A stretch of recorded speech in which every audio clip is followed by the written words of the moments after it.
La télévision Caraïbe, chaîne 22 et l'association culturelle Café Philo Haïti vous proposent tous les mercredis 7h PM. Café Philo. Café Philo, c'est une émission de débat, d'échange entre intellectuels, chercheurs, penseurs, opérateurs culturels et artistes de tout horizon. Le temps, l'éducation, l'identité, la morale, la science, la culture, c'est Café Philo tous les mercredis 7h PM sur la chaîne 22. Café Philo et la chaîne 22, pensons mieux, agissons autrement. Mesdames et messieurs, bonsoir. Chers téléspectateurs, chères téléspectatrices, bonsoir. Nous sommes heureux de vous recevoir ici à Café Philo pour notre énième séance de Café Philo. Comme vous le savez, tous les mardis sont des mardis de Café Philo. Tous les mardis, c'est Café Philo.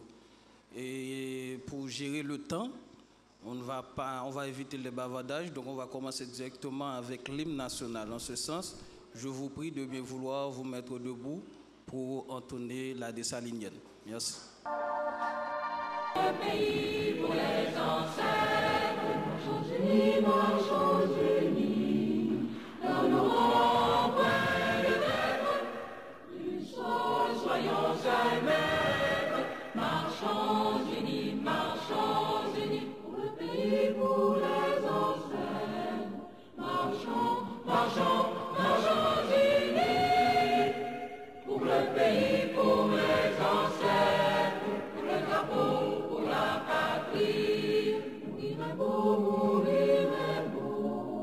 notre passé nous crie, ayez la main guérie, mourir est beau, pour le drapeau, pour la patrie, mourir est beau.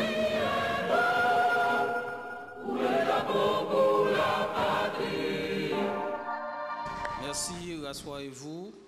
Nous enchaînons directement avec notre chanson fétiche, Hasta Simple Comandante, la version de Julio Barbosa.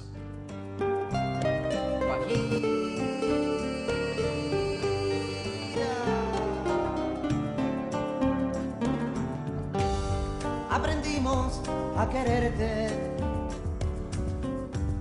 desde la histórica altura, donde el sol de tu bravura le puso cerco a la muerte. Aquí se queda la clara, la entrañable transparencia de tu querida presencia, comandante Che Guevara.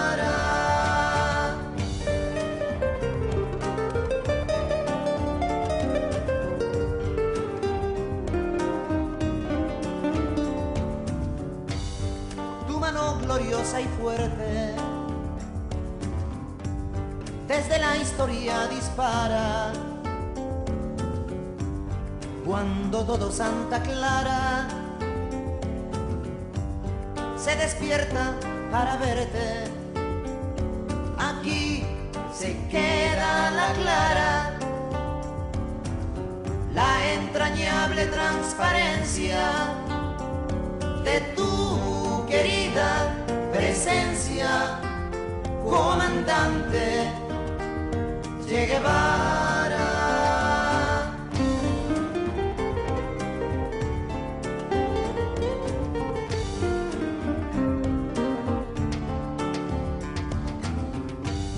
Vienes quemando la brisa con soles de primavera para plantar la bandera con la luz de tu sonrisa. Aquí se queda la clara, la entrañable transparencia de tu querida presencia, comandante Che Guevara.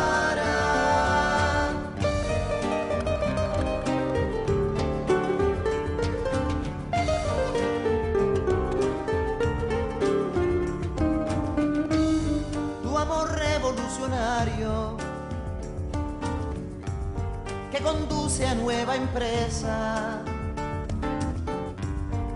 donde espera la firmeza de tu brazo libertario. Aquí se queda la clara, la entrañable transparencia de tu querida presencia, comandante Che Guevara.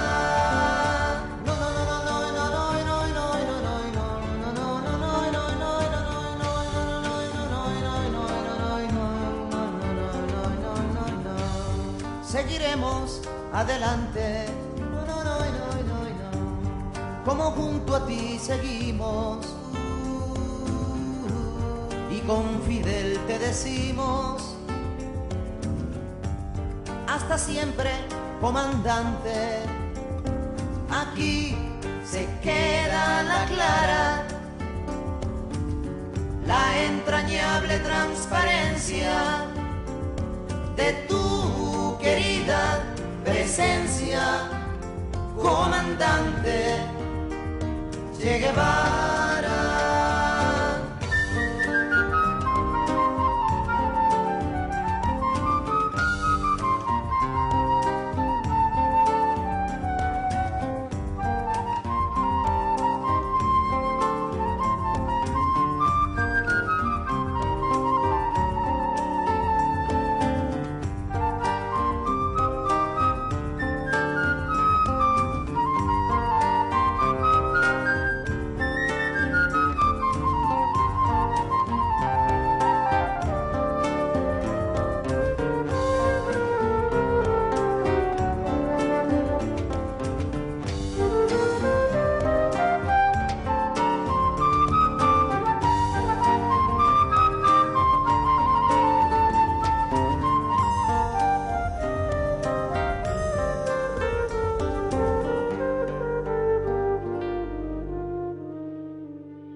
Merci.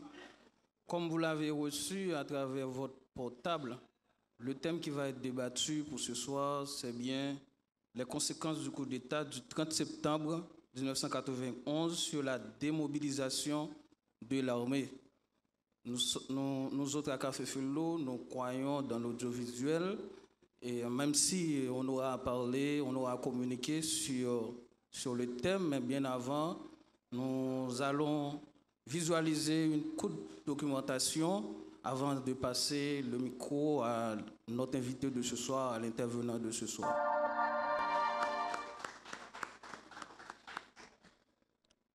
« 7 février 2018, 7 février, c'est une date qui est constitutionnelle, une date fatidique dans l'histoire récente Haïti. Dans le contexte, ça, nous dit dans PCI, dans quelle mesure nous sommes capables organiser une séance Café Filo pour faire une sorte de rappel historique. Là-dedans, nous avons choisi 30 septembre 1991, qui c'est coup d'État, et de notre côté, nous avons envisagé également parler de remobilisation de l'armée. Donc, nous connaissons en Haïti qui versait dans le domaine ça, c'est M. Ewol et Jean-François, qui est notre invité de ce soir, notre intervenant de ce soir. Nous allons gagner pour nous discuter sur ce point ça avec lui. Bien avant, dans tête par nous croyons que l'histoire, nous ne pouvons pas mettre de côté. L'histoire, c'est la mère de toute science. Nous avons l'autre bagaille pour régler, certes, mais il faut toujours garder côté de sortie pour nous voir côté nier pour nous comprendre côté nous aller. Dans ce sens, nous gagnons avec nous, comme moi je dis, M. Ewol Jean-François, notre invité de ce soir, qui va nous entretenir sur le thème choisi, qui est les conséquences du coup d'État du 30 septembre 1991 sur la démobilisation de l'armée. Je vous demande d'accueillir M. Ewol à travers vos applaudissements. Monsieur Ewol, vous avez la parole pour 30 minutes. Question de gérer le temps. Bonsoir, Ma première, c'est l'autre Jacques avec toute l'équipe Café Philo, qui invite moi à venir faire avec public là, qui est essentiellement un public de jeunes. Ça n'a pas fait assez dans le pays, qui c'est un devoir de mémoire. Chaque fois qu'on a des événements dans le pays, autant des bons pagans et ça qui fait mon comporter comme ça, c'est parce que vous ne connaissez pas ce qui est passé. Mais maintenant, moi je pense pendant toute période après 7 février 1986, il y a une grosse production littéraire dans le pays qui quand même restitué en pile fait sous 30 ans de dictature pays en vivre. Mais les jeunes ne sont pas forcément en contact avec les documents qui présentent. Et même si il y a des livres, je pense manquer gagner des conférences itinérantes qui avaient fait tout le pays pour parler dans ensemble de sujets. Sujet l'armée, il est retourné sur le tapis avec la remobilisation de l'armée le 18 novembre 2017, ça fait très peu de temps. Après que l'armée a passé à peu près 23 ans en dehors de scène politique. Là. Mais l'armée, nous allons parler de l'IAN, c'est un acteur clé, un acteur majeur dans la politique en Haïti. Parce que, tant que je me rappelle le texte que j'ai publié sur ce qui s'est passé dans le Sénat jeudi passé, l'armée, avec les militaires, ils ont pensé que le pays en fait ensemble avec eux. D'ailleurs, les pays sont émanation de l'armée. Dans ce sens-là, l'armée avec les militaires et militaires, tout le monde qui supporte l'armée, ils ont un complexe des endroits dans le pays. Donc, ça veut dire, là, on parle de l'armée qui fait ensemble avec le pays, ou bien le pays en sorti dans l'action l'armée terminée, il référé à l'armée indigène que les ancêtres nous, parmi eux, Jean-Jacques Dessalines, et puis l'autre avant Jean-Jacques Dessalines, Toussaint Louverture et tout l'autre, t'es mené pour nous venir arriver dans l'indépendance pays 1er janvier 1804. Pour nous comprendre la question de démobilisation de l'armée, nous avons besoin d'avoir une idée de qui ça qui était passé. Pour qu'il ça vienne gagner une désaffection de population avec l'armée. Dans la projection qui s'est faite là avant nous commencer le programme là, nous voyons qui gens militaires ont réagi avec bâton, avec zam contre la population. Des fois, c'est des gens qui n'ont pas fait aucune agression contre les militaires et puis ils ont les bâtons, ils ont cassé la tête, etc. Coup d'État 30 septembre 1991, l'est fait par rapport à une réalité que l'oligarchie pays d'Haïti n'a pas été habituée avec. Haïti sorti dans Saint-Domingue, dans la colonie française, qui était une colonie d'exploitation. Côté ces esclaves, ils étaient sortis avec eux en Afrique après que les Indiens ont fini de disparaître pour travailler dans la plantation pour enrichir le pays colonisateur qui était la France. Il y a des rapports dans la société coloniale là, qui étaient des rapports très conflictuels entre les Blancs, les affranchis, les nouveaux libres, et puis des rapports de zizanie, etc. Dans l'évolution pays d'Haïti, jour que je ne dis, après que nous finissons de célébrer 214 années de l'indépendance, le conflit qui traverse la société haïtienne n'est pas différent de ce qui était passé dans la société saint-domingoise entre différents groupes sociaux. En Haïti, il y a une idée reçue qui dominait toute étape dans la vie comme nation, que pouvoir, c'est l'armée qui baille pouvoir. Parce que ça sorti dans la réalité que c'est des militaires qui te prennent des armes, qui te gourmets avec colons français, et puis qui ban nos pays.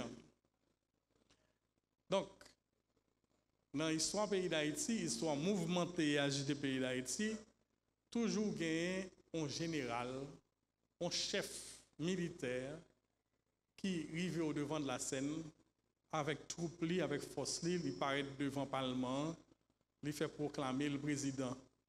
Ou bien il fomenter un conflit avec le président qui a une logique de guerre civile dans le pays. Et puis, l'équipe fort, c'est lui qui vient président. Donc, vient une culture de pouvoir, le pouvoir émane de l'armée en Haïti. En réalité, ça pourra continuer jusqu'avec l'élection François Duvalier le 22 septembre 1957, côté l'armée, après un éclatement 25 mai 1957, entre deux branches dans l'armée, il y a un groupe qui est sorti, victorieux, c'est lui-même qui imposait candidat PAL parmi tous les autres candidats qui étaient gagnés. Et tradition, c'est l'armée qui a le pouvoir. Il va continuer en Haïti, même après 7 février 1986. Parce que 7 février 1986, c'est une période d'illusion démocratique. Le 7 février 1986 est arrivé après 30 ans de dictature presque. Côté pas de droit, association, pas de affaire parti politique qui gagne affiche pour qu'on adresse PDCH dans telle rue, ou qu'on ait PSCH dans telle rue, ou qu'on prend tel côté, ou qu'on ait PUCH, Parti unifié des communistes haïtiens. Et sous du Valais, l'autre dit communiste, mot ça seulement suffit pour mourir.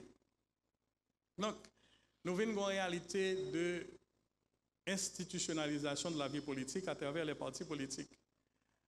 Maintenant, nous faisons première expérience, côté tout le monde pense bon, nous sortons dans la dictature là, l'armée générale l'en fit avec CNG en bas tête 2 ans avant d'organiser l'élection. Et puis, pendant ce temps, classe politique là, ça qui sorti en exil, on équipe gros monsieur dame qui était en exil, il retournait, et puis il vient constituer classe politique là, et puis nous entrer dans ça nous relève la transition démocratique.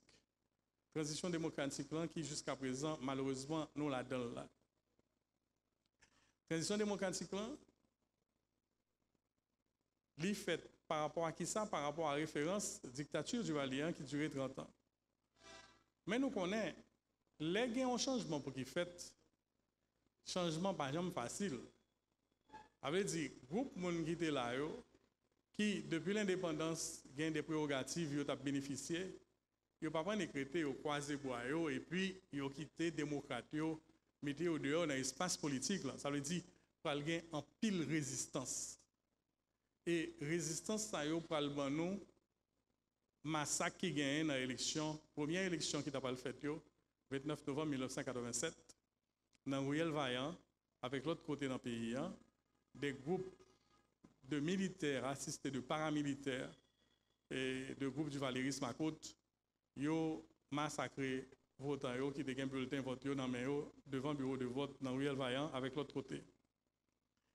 Pour qui ça? Parce que avant l'élection, le 29 mars 1987, gagné une assemblée constituante qui remet travail, qui c'est Constitution 1987, là, qui établit un nouveau cadre de référence qui est politique fait dans le pays. Constitution 1987, là, vient avec de nouvelles institutions qui ont été gagnées pendant la période du Valier, pendant 30 ans, période du Valier. Il vient faire que l'élection pas faite encore à partir du ministère de l'Intérieur, tant que ça a été fait traditionnellement pendant pile d'années dans le pays, c'était le ministère de l'Intérieur qui a fait l'élection. Et étant donné que c'était des élections marathon, les gens qui ont des résultats avant, ils ont des résultats, qui est qui va le passer, eh bien, dans la nouvelle institution, Constitution 1987, vient mettre un conseil électoral. Mais malheureusement, jusqu'à présent, on n'a pas parlé à là, tu dois un conseil électoral permanent, Constitution te prévoir. Il faut que jamais créer, nous passer plus passons une quinzaine de conseils électoraux provisoires. Premier conseil électoral provisoire là, qui était des personnalités de référence de la société civile là-dedans, des gens vraiment au-dessus de tout soupçon intègres, ils ont fait une expérience, puis ils ont organisé une élection qui passe sous contrôle monsieur militaire. Rapport militaire avec le conseil électoral, là, premier conseil électoral provisoire, là, était extrêmement tendu. Pas de vraiment bonne collaboration parce que CEP ça vraiment été autonome et l'armée pas habituée. Il a fait élection, qui parle, il a fait élection et puis c'est pas l'armée qui a contrôlé le land. Et puis, le problème qui vient gagner dans l'élection, c'est que vient gagner des règles dans le jouet qui est imposé, règles jouet qui s'allient. Première règle jouet qui dérangeait classe qui était pouvoir avant, qui perdu le 7 février 1987 là. Première règle jouet c'est que l'article 291 qui dit ma coûte pas là-dedans. L'article 291 là dit tout le monde qui a gagné de gros pouvoirs sous régime du Valier, qui était réputé impliqué dans l'exaction, dans la violation de droits monde, etc., eh bien, la Constitution en météo de côté pour 10 ans, il n'est pas capable de jouer aucun rôle politique en Haïti. Article 291, ça, secteur du Valieris qui fait perdre du pouvoir, t'es mal vivre, t'es mal digéré. Donc, peut-être ça, jouer l'élection, depuis avant l'élection, commencer à avoir des mauvais signaux que l'élection ça a pas faite. La veille élection 28 novembre 1987, on go du feu boulé marché Salomon. Alors, il faut comprendre bien du feu en Haïti, c'est une arme politique liée depuis toute l'histoire d'Haïti. Alors, nous commençons la révolution à partir du Bois Caïman, 14 août 1791.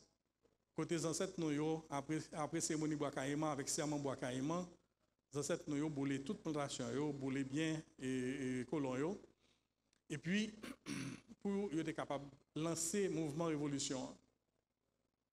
Et puis, à partir du soulèvement général des esclaves qui vient fait dans 21 août 1791, là, eh bien, pratique d'utiliser du feu comme arme politique, là, il n'est pas jamais suspendu en Haïti. Jusqu'à présent, on entendait, il y a boulé tel marché, Donc, depuis autant de, il y a un marché qui boulé, et en général, c'est toujours un marché, c'est symbolique, pour mettre suspect, gourmet politique là-dedans. Donc, dans la nuit 28 pour le 29 novembre, vous entendez, au boulé marché Salomon. Et puis, toute rumeur a circulé sur l'affaire coup d'État parce que Makoutio, il n'est pas d'accord qu'il exclut candidat. Parce qu'il y a plusieurs candidats, malgré l'interdiction et constitution pour Duvalier qui était Duvalier zélé pour participer dans l'élection. Il y a plusieurs là-dedans qui étaient inscrits comme candidats à la présidence. Plusieurs étaient inscrits, mais CEP, au Canet, il n'a pas accepté la candidature, il a rejeté la candidature. Donc, parce qu'ils n'ont pas capable de participer dans le jouet là, ils ont un comportement ravette. Les ravettes pas capables de manger, les gâter manger. Donc, c'est ça qui arrivé, 29 novembre 1987, ils ont gâté l'élection. Et puis, CNG font une déclaration côté le responsabilité à la situation qui arrivait à CEP, l'écraser CEP. Et puis, c'est le deuil, c'est le premier gros coup. Secteur démocratique qui vient après Duvalier apprend, c'est 29 novembre 1987, les élections avortées. Maintenant, l'armée, évidemment, complice de ça qui passait. Et puis, secteur démocratique là, encaissé court. Après ça, comme l'armée, c'est lui qui toujours le pouvoir en Haïti, et hommes politiques, toute classe politique, là, bien imbu de questions que c'est l'armée qui a le pouvoir en Haïti, ils ont lancé un autre processus électoral qui va l'aboutir avec 17 janvier 1988 avec Leslie Maniga qui pourra gagner l'élection avec participation l'autre candidat tant que Hubert de Roncé, avec Grégoire Eugène, avec un candidat de MOP. Et puis, élection en fait, l'armée avait son candidat préféré qui était le professeur Leslie François Maniga. Donc, nous retournons ballon recentré. 29 novembre 1987, ballon recentré, a fait d'entrer dans le système démocratique, Jean Constitution a été prévoir là, et que les élections sont organisées par un CEP indépendant. Monsieur CNGO, il a informé un CEP que aucun contrôle avec M. Gilbert, Jean Gilbert, qui est président CEP, qui les résultats de l'élection, nous ne sais pas si nous. Bon, il y a quelques gens là qui disent ouais, M. Gilbert à la télévision, mais moi, en bon petit jeune là, nous va foutre qu'on est. Et moment ça, côté les résultats, ça, je me dit, je suis aux anges. Parce que, les contents, mission accomplie, job là, mettez Berlin, il fait, les six candidats, Leslie Maniga, président. Eh bien, ça n'a pas duré longtemps, l'expérience avec Leslie Maniga, qui c'est un homme politique de grande culture, peut-être après les grands savants de la fin du 19e siècle et du début du 20e siècle, tant que Louis-Joseph Janvier et Anténon Firmin, comme les principales références que nous connaissons, eh bien, Leslie Maniga, peut-être, c'est un plus gros intellectuel paysan, Jambaye. Bon, Maniga, malgré que toute classe politique démocratique là, est boycotté l'élection, lui-même, là, il participé dans l'élection, et puis, il justifiait participation là, sous le label de on percée démocratique. Il t'a pas le fond percée l'ouverturienne. Ça veut dire, comme tout c'est l'ouverture, nous sommes l'école dans l'histoire d'Haïti, donc on est tout ça, c'est une stratégie politique. Il y a plusieurs situations là-dedans. Aujourd'hui, il y a allié espagnol, demain, il y a allié anglais, après demain, il y a allié français. Donc, Maniga pense qu'il y a fond percée l'ouverturienne. Mais sa profession Maniga a oublié, c'est que l'armée pas jamais considéré que monsieur gagnait aucune autonomie. Et Maniga allait, à partir de une lecture irréaliste de support de gain dans l'armée, ils font brasser, monsieur Mayen mon blâmé, il déplaçait tout état-major, et puis il mettait général Nanfi qui débat le pouvoir à la retraite, et puis bon, rumeur coup d'État dans la nuit du 19 au 20 juin 1988, l'armée renvoyait Maniga. Nous retournons dans le cycle traditionnel de l'agitation politique et de la résolution des questions de la prise de pouvoir par l'armée avec un coup d'État. Général Lanfi reparaît dans la télévision avec Ouzil cette fois-ci. On est sorti du chouchou que tout le monde aimait après du Valais fin d'Oméa.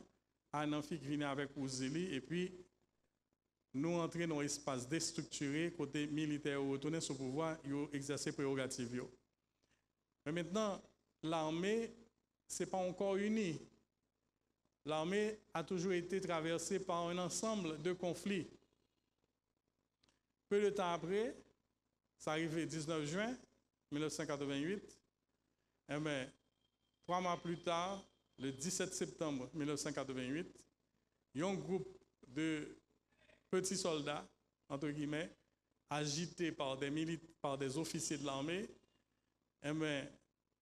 et insatisfaits de général Nanfi avec alliance li fait avec l'autre secteur du valériste.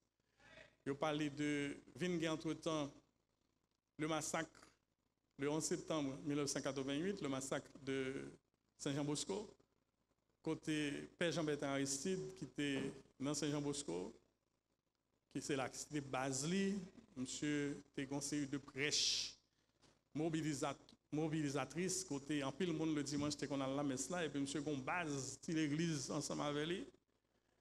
Tout le monde a besoin, ouais, petit père qui a l'évangile, anticapitaliste, etc. Et puis, 11 septembre, ce qu'on a appelé les brassards rouges, Boissa Rouge, ils ont entré dans l'église, dans l'église, au sacrilège, ils ont piqué moun avec Kachapika, t'es une dame qui est enceinte, ils ont piqué le ventre, heureusement, tout le monde a sauvé, Espérancia. Et puis, pays en ouais que on règne de la terreur qui a installé sur lui. Et puis, 6 jours plus tard, petit soldat qui était mené par un sous-lieutenant et Hébreu, Joseph Hébreu, ils font coup d'État et puis ils remettent général Avril le pouvoir. Donc, nous sommes dans la première étape après l'expérience démocratique qui a voté 29 novembre 1987, là, avec coup d'État général Nanfi contre le président Leslie Maniga. Et puis nous entrons dans coup d'État petit soldat 17 septembre 1988. Et puis, on y a là, nous allons entrer dans un cycle d'instabilité à partir de conflits internes dans les forces armées d'Haïti. Le général Avril est arrivé au pouvoir et Avril pas été au pouvoir en presque moins de 2 ans. Mais pendant ce temps, il y a des divisions dans l'armée parce que entre le Avril prend pouvoir et le liquide pouvoir en mars 1990, il y a un conflit, la guerre, caserne contre palais, mettez avec corps léopard, ça nous connaît qui vient arriver dans coup d'État ou bien tentative de coup d'État des colonels Rébu, Koualo, Biambi. Donc, coup d'État n'a pas réussi. Le général Avril prend M. Sao, l'expédie au Saint-Domingue, et après ça, il est aux États-Unis. Côté, il a arrêté parce qu'il a dit que Washington n'a pas de feu vert pour des tentatives de coup d'État contre Prosper Avril. Et puis, Avril lui-même, il est arrivé là. Tout le monde pensait que M. Paul font l'autre bagaille. Et puis, peu de temps après, sur tout le Port-au-Prince, Avril pour 5 ans, Avril pour 15 ans. Avril à vie, etc. Et puis, il y a une répression qui commence contre les partis politiques, contre tout le monde qui n'est pas allé dans la logique, rester dans le pouvoir militaire. Le président Avril formé un conseil électoral qui a une mission pour faire une élection, mais au lieu de faire l'élection, il vient dire bon, il va faire un forum pour connaître dans quelles conditions faire l'élection. En bande dilatoire faite, et puis jusqu'à ce que le pays a embrasé, un carnaval qui fait sous dos général Avril, et puis jusqu'à ce qu'il y ait un incident qui arrive Petit Gouave, avec un petit monde de l'école qui est les Rosine Vaval, que il a tué, et puis bon, voisin renversé, 9 mars 1990, général Avril est obligé de quitter l'espace politique là, qui vient ouvrir sous une transition démocratique avec un fait historique. Le fait historique, c'est que pour la première fois depuis l'indépendance, en 1804, il y a une femme qui a venir président du pays d'Haïti. La femme, ça, c'est Erta Pascal Trouillot. Mais il faut dire, nous, il y a une sorte de convergence des forces démocratiques qui vient émerger et après. Et avant général Avril tombé, vient une reprise des activités de l'élan démocratique. Avait dit le secteur démocratique haïtien commençait à relever de la défaite et du massacre du 29 novembre, de l'élection qui dégatait le 29 novembre. Et puis c'est le secteur démocratique là qui vient gagner initiative parce qu'avec Avril, la formule de l'armée, de la continuité de l'armée au pouvoir était épuisée. Le général Abraham vient chef d'état-major et puis vient assumer un intérim pendant 72 heures. Et puis, après ça, le 11 mars 1989, Erta Pascal Trouillot vient président pays d'Haïti dans la place Général Avril. Donc, voilà. Non, 1990. Dans la place Général Avril. Et puis, il y a un ouf de soulagement, d'expérience d'Ata Pascal Touyo. Et Ata Pascal Touyo arrivé, il dit, mission principale, li gagne, c'est faire élection. OK? Il est venu, effectivement, il a demandé appui l'OEA, la communauté internationale, pour envoyer observateurs pour observer le processus électoral. OK? Et puis, il a lancé le processus électoral. Mais pendant ce temps, bon, mois de juillet, comme ça, il vient gagner un acteur, personne ne peut attendre, qui retourne en Haïti, qui est rentré sous scène, qui est relé Roger Lafontaine. Docteur Roger Lafontaine, c'était le ministre d'Avadio plénipotentiaire, le ministre de l'Intérieur de Jacques Duvalier, qui était passé un temps, monsieur était en disgrâce, il était voyé aller en exil au Canada, il retourné passer par Saint-Domingue. Pendant l'expérience à Tatouyoa, il débarqué en Haïti. Malgré que il mettait un avis de recherche pour Roger Lafontaine, et bien régulièrement, les gens ont vu le docteur Lafontaine se promener dans la zone métropolitaine sous la protection de l'armée. Donc, pendant ce temps, il y a une reprise de la vie démocratique avec Mme Ata Pascal Touyo. Les forces démocratiques sont revenues au gouvernement. Mme Touyo formait un gouvernement d'ouverture avec des figures du secteur démocratique. Et puis, il a lancé le processus électoral. Le processus électoral, il va aboutir le 16 décembre 1990 avec une élection, presque un référendum en faveur de Jean-Bertrand Aristide qui prend pouvoir. Groupe secteur démocratique, mouvement de base de l'Église qui accompagne Aristide, il a dit qu'il va changer l'État. Pour la première fois, nous avons la participation massive après les élections avortées du 29 novembre 1987, parce que l'élection là, mais fait après, pour les élus Maniga, c'est à peu près 2% de monde qui doivent participer là-dedans. Pas de gain votant. Quand il y a Aristide élu, il est monté, et avec Jean-Bertrand Aristide, tous les laissés pour compte, les masses oubliées depuis l'indépendance en Haïti, ils sont arrivés sous pouvoir avec Jean-Bertrand Aristide. Un discours de revendication, un discours côté jodien, peuple arrivé sous pouvoir, etc. Et puis, un seul mot qui est à la mode, c'est militant. Les bons militants sont pas liés, ok? Administration publique là envahi, militants qui ont demandé travail, etc. Et puis, expérience et président Aristide là, et un discours revendicateur, un discours accusateur de la bourgeoisie, de la classe possédante qui va faire ceci, qui va faire cela, etc., etc. Ben, il a déroulé comme ça, Et puis, Aristide allait dans les Nations Unies, il fait un discours sur qui Jean-Baël Landouillet, il a accusé Dominicains que il fait esclavage de travail haïtien en République dominicaine, ça qui fâche les voisins nous. Et puis qui fait une relation tendue entre Haïti et la République dominicaine, qui expulse une équipe haïtienne pour créer des problèmes avec Aristide. Après ça, les Aristide débarqué dans l'aéroport, ils font discours le 27 septembre, ils font discours, on va dire un discours imprudent. OK? Discours imprudent ça devant le palais, qui servit de prétexte à coup d'État.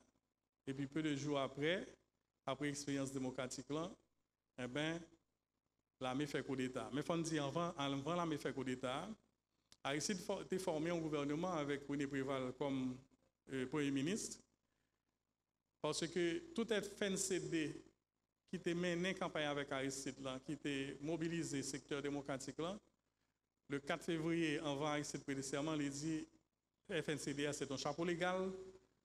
Donc, lui-même c'est Lavalas, et puis il formé Lavalas. Mon Lavalas là, vient entrer à la mode. FNCD a considéré le bon coup dans le dos. Et puis, au lieu que le président Aristide a nommé, a demandé M. FNCD, collègue lui, au Tunep DLP, Caplume, etc. Et parce que avant ça, c'était Victor Benoît qui était candidat. Eh bien, il nommé René Préval. Et FNCD a une certaine majorité dans le Parlement. Donc, il n'a pas respecté les règles ça parce que, selon, après coup, les nous analyses ça qui passe, en plus, l'observateur politique pensait que FNCD, l'étape, puis, si c'était FNCD qui choisi, non FNCD qui choisi Premier ministre, peut-être pas moins de tension politique, peut-être que les gens qui fait coup d'État à l'armée avec l'oligarchie, ont moins de prétexte pour justifier le coup d'État. Maintenant, 30 septembre 1991, pendant personne n'a pas attendu nom de ça, Bourguiba a couru coup d'État. Mais comment coup d'État? Aristide tout puissant, peuple en derrière, coup d'État. L'armée fait coup d'État parce que l'armée était fait une répétition générale le 7 janvier 1990. Le côté. Non, 7 janvier 1991. Le côté La Fontaine font tentative de coup d'État pour Aristide pas prêter serment en 7 février. Et le peuple a réagi. L'armée obligée la La Fontaine. Mais c'est une répétition générale pour 30 septembre. 30 septembre, l'armée connaît par rapport à la réaction populaire qui va le faire là, eh bien, ils vont faire un massacre dans la zone palais. Côté peuple est allé pour défendre le pouvoir, eh bien, l'armée consomme le coup d'État avec un pile répression. Le pays était devenu invivable. La communauté internationale est intervenue pour assister et pour faire médiation entre forces politiques et l'armée. L'armée n'a pas jamais tant de raisons. Il y a un protocole d'accord de Washington, il fait la voter. Il y a une rencontre qui fait dans Carthagène, en Colombie, il a voté. Tout ça, il fait, monsieur militaire, il y a dans le Parlement, dans le Sénat, dans la Chambre des députés, un groupe Alliance pour la cohésion parlementaire qui supporte le coup d'État et puis qui fait que la situation est invivable. L'armée gagne au service des paramilitaires du FRAP qui fait en pile répression, bat moun le 27 décembre 1993 en dans Cité Soleil, au boulé en ban moun. Donc, mon équipe moun commence à prendre bateau aller Miami, par la vie invivable pays Antoine on l'enfer. Donc, mais dans quel contexte coup d'État 30 septembre là, l'été déroulé, qui vient faire que le peuple a un contentieux avec l'armée d'Haïti. Le peuple a un contentieux. Ça veut dire que l'armée a sous cœur, il y a une rancune par rapport à l'armée, que chef militaire, dans la mauvaise gestion, a déjà fait de l'armée, avec division interne qui était dans l'armée, qui vient montrer que problème de stabilité ou bien d'instabilité qui gagne dans le pays, c'est à cause de l'existence de l'armée d'Haïti. C'est ça que fait l'Aristide Vini. Là, démobiliser l'armée, côté où vient faire une force de police intérimaire, etc. Qui vient de nos polices là en juin 1995. Donc, depuis janvier 1995, Aristide démobilisé l'armée et nous avons dit avec le consentement tacite du pays. Pas de monde qui dit ouais pour l'armée. Monsieur militaire rentré que dans Jamio, il a passé un moment de traversée du désert jusqu'à ce que le 18 novembre 2017, à Yela, le président Jovenel Moïse, après une première promesse non tenue de Michel Martelly, qui te dit qu'il pourrait remobiliser l'armée, eh bien, de façon effective, Jovenel Moïse lui-même remobiliser l'armée. Voilà, si vous voulez, un résumé de contexte qui Jean-Baptiste était passé, qui fait que le peuple ne pas entendre parler de l'armée jusqu'à ce que nous arrivions dans une situation de démobilisation de l'armée. Merci.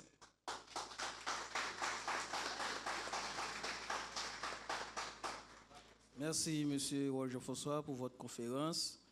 Nous allons aller prendre un coup de pause musicale avant que nous passions dans la dernière partie séance là, qui c'est partie côté de parler un échange entre public là avec intervenants. Et nous avons toujours été dans la question de l'histoire ou bien dans la thématique là, qui c'est les conséquences du coup d'État du 30 septembre 1991 sur la démobilisation de l'armée. Donc, nous avons demandé Gaël pour pour les musiques. À titre de rappel, nous recevons ce soir M. Hérol Jean-François. Il est de Saint-Raphaël. Il a étudié l'économie à l'école, à la faculté des droits et des sciences économiques. Il a fait un post-gradué à la faculté latino-américaine en relations internationales. Ça se trouve en République dominicaine. Et il est très connu dans le milieu, je dirais, et des médias en Haïti. Il a été élu, si je ne m'abuse, président de l'ANMH. Donc ce soir, c'est avec plaisir que nous discutons avec lui. Nous, dans la dernière partie séance là, nous allons recevoir 4 personnes qui sont intéressés à poser des questions. Alors, de façon spéciale, nous obligés de prendre une seule série de questions parce qu'il se fait tard. Pour nous gérer le temps toujours, nous avons une seule série et nous avons 4 personnes qui sont Evan Scheisler, McDonald Orphée, Henri Robert Jean, James Jacques. D'abord, on a pris les Evans. Bonsoir tout le monde, et spécialement spécialiste qui t'a parlé de l'armée en Haïti et qui sont sujets qui vieux pour monde qui peut gagner 4 décennies et pourquoi pas 30 décennies. Et moi, je t'ai suivi avec attention et j'ai quelques préoccupations spécifiques. Première bagaille qui gagne, c'est que je connais l'armée, son institution qui autonome, permanente par rapport à sa nouvelle en gouvernement. Et cependant, la construction de l'armée d'Haïti, nous pas ouais caractéristique ça. Si nous est permanence, mais nous pas ouais autonomie.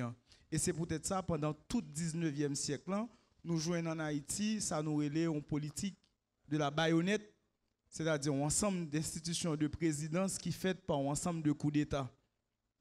Cependant, l'armée pral connaît une mutation avec l'occupation américaine et il pral sortir dans le cadre de l'armée indigène que le té cap pour ton projet national pour le venir un garde national qui a défendre des intérêts parachutés par des puissances impérialistes. Et là nous quitter début 20e siècle pour nous entrer dans la première moitié 20e siècle avec l'avènement des Duvalier, l'armée pral subit une autre mutation encore, une mutation qui pral faire à la remorque d'une institution qui l'a pour servir de contrôle. C'est ça nous allons relayer les corps des tontons Macoute là.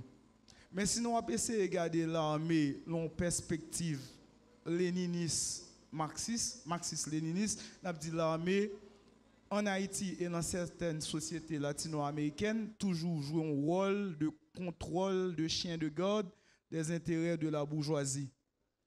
Et lorsque l'armée pas qu'à supporter Duvalier encore parce que le peuple a conscience que Duvalier pas mener vers un bien-être sinon que utiliser l'idéologie de couleur pour créer une classe bourgeoise pour exploiter lui, eh bien il pral projeter capable dire un espoir là Jean-Bertrand Aristide, qui était dans le courant théologie libération, qui était son alternative par rapport à marxisme-léniniste qui a monté après la Deuxième Guerre mondiale et pendant la guerre froide. Alors, le sujet, c'est quelles sont les conséquences du coup d'État de septembre 1991. Premièrement, que moi-même, j'essaie de comprendre et m'essaie de déduire dans ce que je dis, coup d'État 91 ans, li éduquer peuple haïtien. Li éduquer peuple haïtien sous rôle institution répressive yo gagné dans la libération personnelle. Et deuxième conséquence à mon avis que coup d'État a gagné, c'est que li arme excusez-moi, li arme peuple non pas à la manière de Duvalier te fait tant Thomas Coute là non, mais li arme peuple cap essayer de sauvegarder pouvoir li. Peut-être qu'à cet armement, tu dois un projet politique qui suive et en même temps une conscientisation permanente. Je pense que si nous essayons de comprendre les conséquences du coup d'État, journée aujourd'hui, nous sommes capables de agents ont décidé de remobiliser l'armée. D'accord, Evans. Nous poursuivons avec McDonald Orphée. Bonsoir au public de Café Philo, bonsoir à l'intervenant et bonsoir au modérateur. Alors, dans le cadre d'intervention, d'abord, je remercie pour l'immersion historique sur fait de l'armée, c'est vraiment bien. L'intervention est basée par rapport à l'intervention, notamment sur un vocable pour utiliser très souvent et qui est utilisé dans le contexte politique haïtien, qui c'est secteur démocratique. Là, nous connaissons sa démocratie charriée comme valeur, comme symbole et comme représentation. Je pense que c'est un terme, c'est une formulation qui est antinomique, parler de secteur démocratique dans une perspective de démocratisation.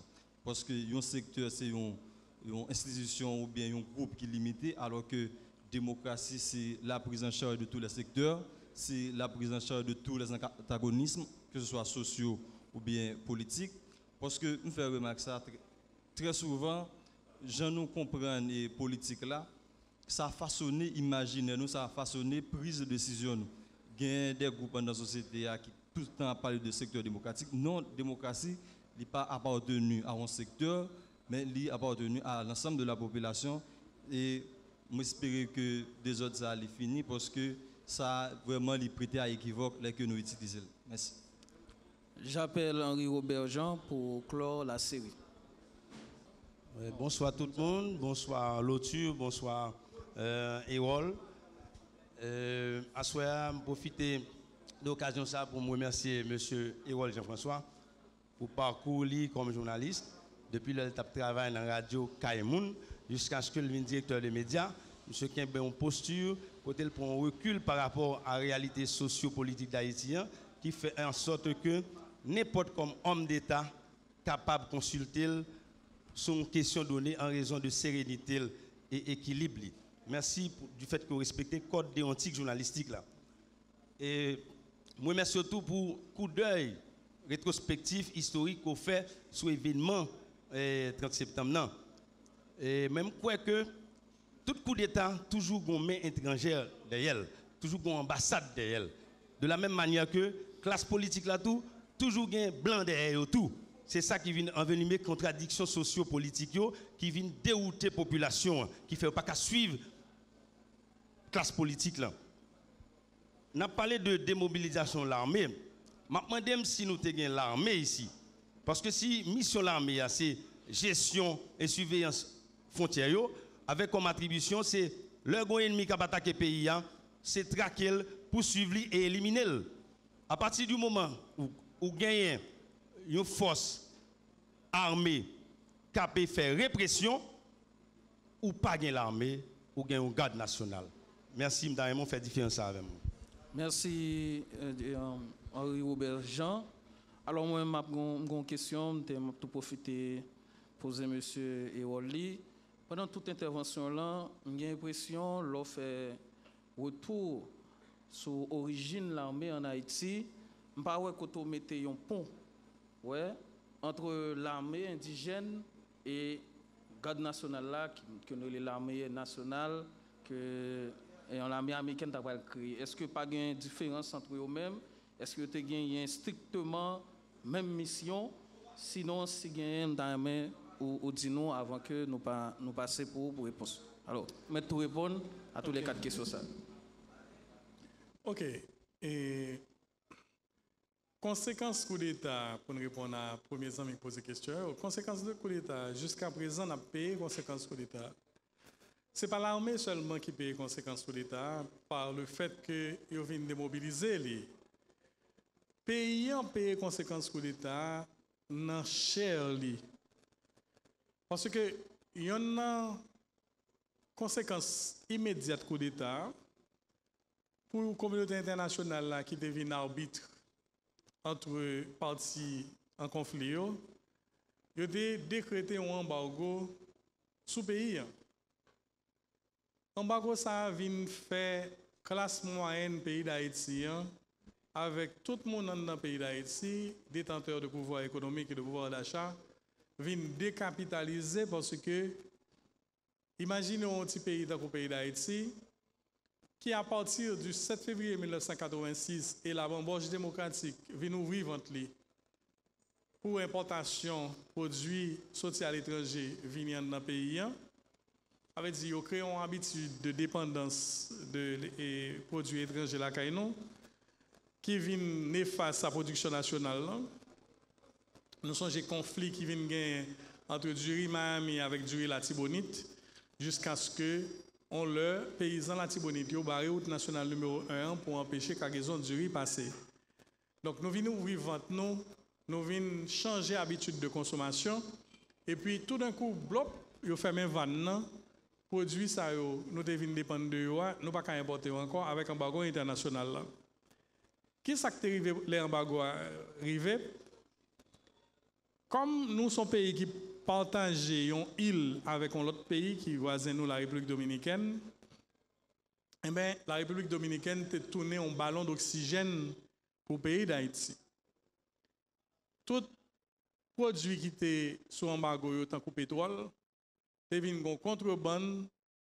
On a dit que M. militaire est un solide. D'ailleurs, il a encouragé parce que embargo, c'est pour étouffer M. militaire pour ne pas te joindre, pour te couper les vivres. Donc, ils joignent un exutoire sous frontière, la République dominicaine, vous voyez tout bien.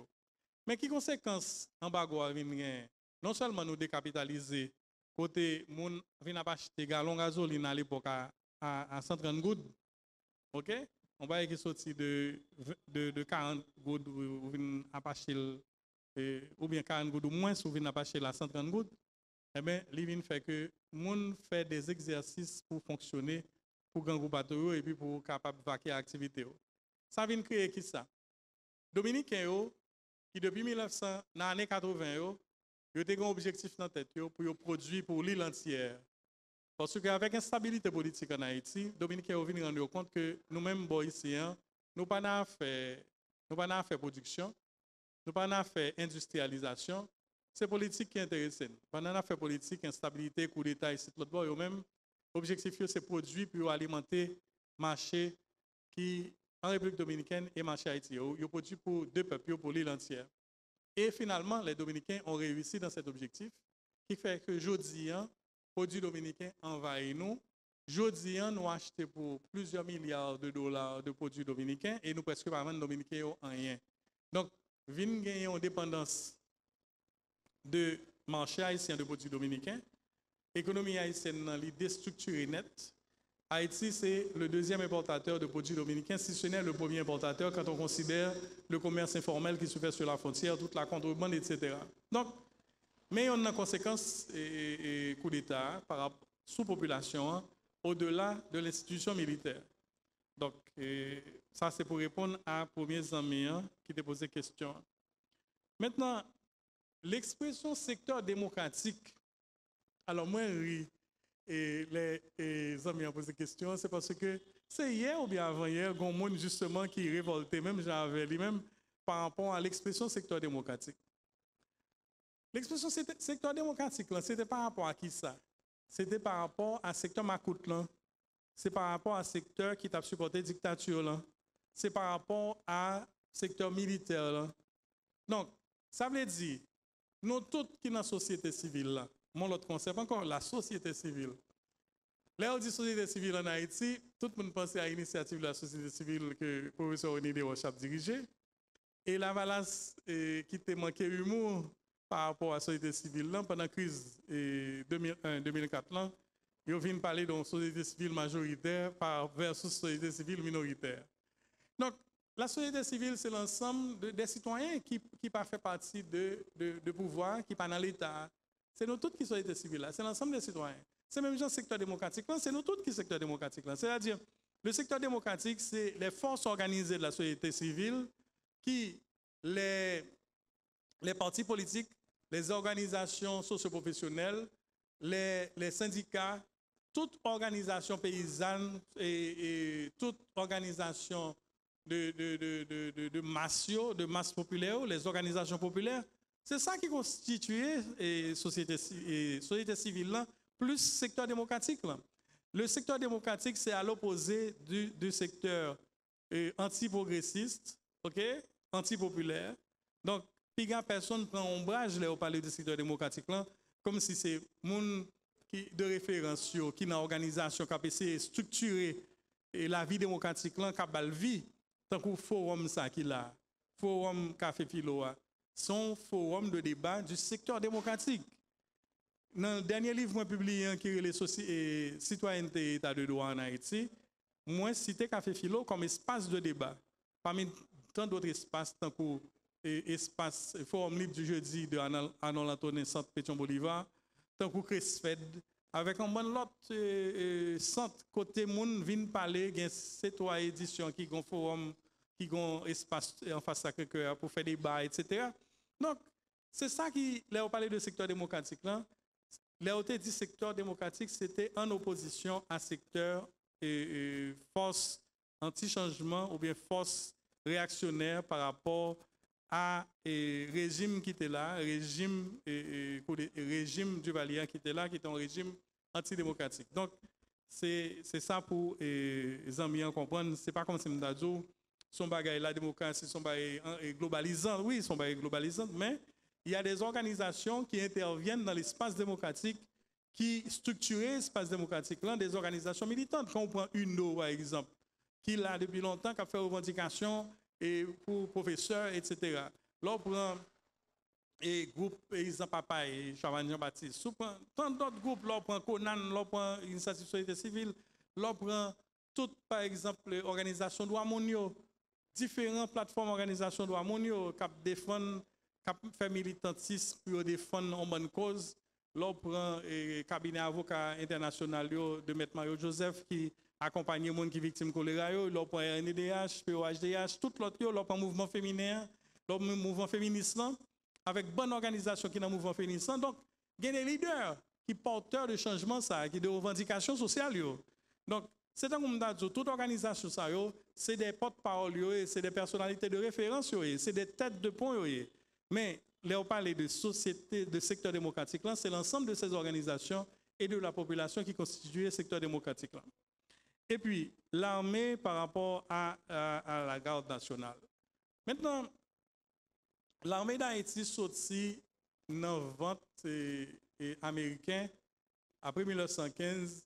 Ils ont fait 19 ans d'occupation du territoire national. Ils ont quitté une force de contrôle. Mais force ça, ils ont toujours gagné, même mine sous lui, ils ont toujours gagné. Force là, ils ont fait le moule par eux. Ça veut dire, il y a une référence par rapport à eux. Force a existé, c'est référentiel force ça. Ça veut dire, les États-Unis toujours rangent l'école pour les toujours gagner une sorte de, préséance, ou bien pour gagner une sorte de cordon ombilical qui est attaché à l'armée à lui-même. Les former officiers nous, il y a les dans gros centre de formation Panama, il y a les Key West, il y a les tout côté qui gagne école d'entraînement de militaires. Ils ont des subventions à l'État haïtien. Ils font un cadeau de temps en temps, ils font un cadeau quelques bateaux que ils ont rebuilt et que ils pas besoin encore. Ils font un cadeau quelques via avion, etc. Donc, ils ont toujours un lien ensemble avec nous. Donc, ils ont venir et fait, tant qu'ils ont fait dans l'autre pays dans l'Amérique latine, des démonstrations navales, etc., etc. Donc, l'armée d'Haïti, c'est en création de l'armée américaine des États-Unis, ou tu as même dit, sont appendices des forces d'occupation, des anciennes forces d'occupation. Donc voilà, maintenant, l'armée d'Haïti avait un rôle de, chien de garde de système là, de régime politique là, de oligarchie qui était là, qui fait si Marie pas monter, si Marie pas descendre. Donc, et les mots de Charlemagne de vérité mémoire dit la bourgeoisie gagne l'armée pour le veiller, faire descendre, pour le voyer, faire descendre des lieux. Donc, depuis bah ils ont gâté, eh ben ils ont voyé l'armée devant. Même Jean, 30 septembre 1991, ils ont voyé l'armée devant.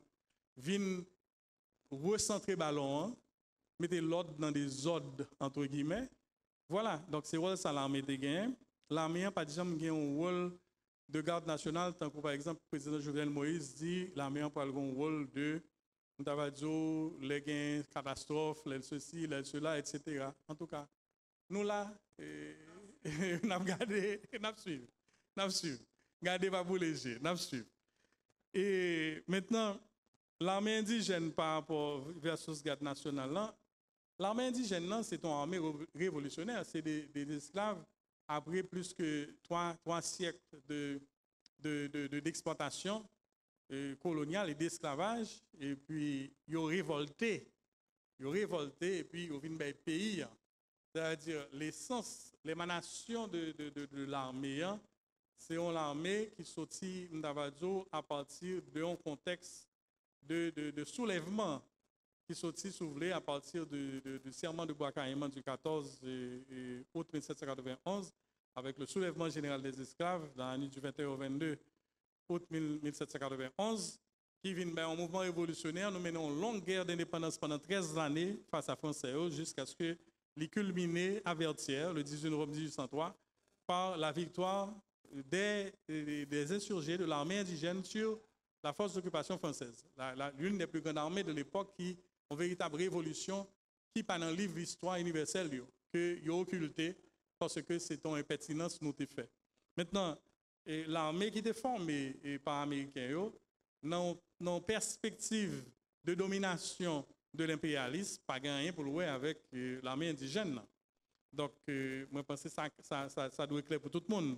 Parce que l'armée de libération, l'armée indigène, c'est une armée qui était soulevée contre un ordre des choses injustes et puis qui était voulu pour nous créer un pays qui est l'Haïti, côté c'est liberté, égalité, fraternité, tout le monde égal devant la loi, tout le monde frère à sœur. Donc, mais l'image, l'émission a commencé, l'image, l'armée qui a cassé tête, tiré sur le monde, etc. C'est une force répressive, c'est comme on dit, les Américains étaient allés, mais ils ont gagné, on a dit, bras là, pour continuer même travail de neutralisation, on a dit, l'expression démocratique des forces du peuple haïtien. Voilà. Allô? Merci, Ewol. Il est bon de rappeler que M. Ewol Jean-François est écrivain. Il a écrit des ouvrages importants comme Le coup de Cédras, Haïti autrement, Manifeste de la Renaissance, République dominicaine, nettoyage ethnique, éthique virtuelle, génocide civil, Pacte de la Renaissance, et enfin son dernier ouvrage, qui est un essai bien sûr, Citoyenneté et état de droit en Haïti. M'encouragez-nous pour nous procurer nous de ouvrages que M. Ewol, qui s'est intervenu dans la a écrit, et son chercheur, il est intéressé avec l'histoire pays. Moi-même, j'ai une préoccupation et une étude qui m'intéresse, c'est sur les forces paramilitaires. Ouais, nous n'avons pas temps de discuter ça, même esprit dans l'autre occasion, nous avons toujours demandé avec M. Ewol pour discuter sur, par exemple, Makout, sous frappe. C'est des corps paramilitaires qui étaient dans le pays, malgré l'armée, même j'ai l'impression que tu as un objectif double. Donc, nous avons fait un autre débat sur ça, un autre séance sur ça. Ensuite, nous avons discuté tout sur les causes fondamentales et occasionnelles du coup d'État du 30 septembre 1991. Je dis à ne parler de conséquences, mais dans l'autre occasion, nous sommes capables de discuter sur thématique ça, moi déjà évoqué. Merci, M. Ewol Jean-François, pour votre intervention, pour votre présence ici à Café Philo. Merci, chère assistance, pour votre présence. Nous vous donnons rendez-vous à mardi prochain pour un Café Philo beaucoup plus chaud. À la prochaine. En bacal à ma chambre. Et puis moi, c'est même bitin. Ni ça qu'a fait plein des autres pour nous pas vivre ensemble. Et vous et moi, c'est yon et l'autre, c'est yon dans l'autre. Mais là tout bitin brûlé, faut non fin calculer, faut yo apprendre peser, ce qui bon ça y mauvais. Mais t'es en liberté.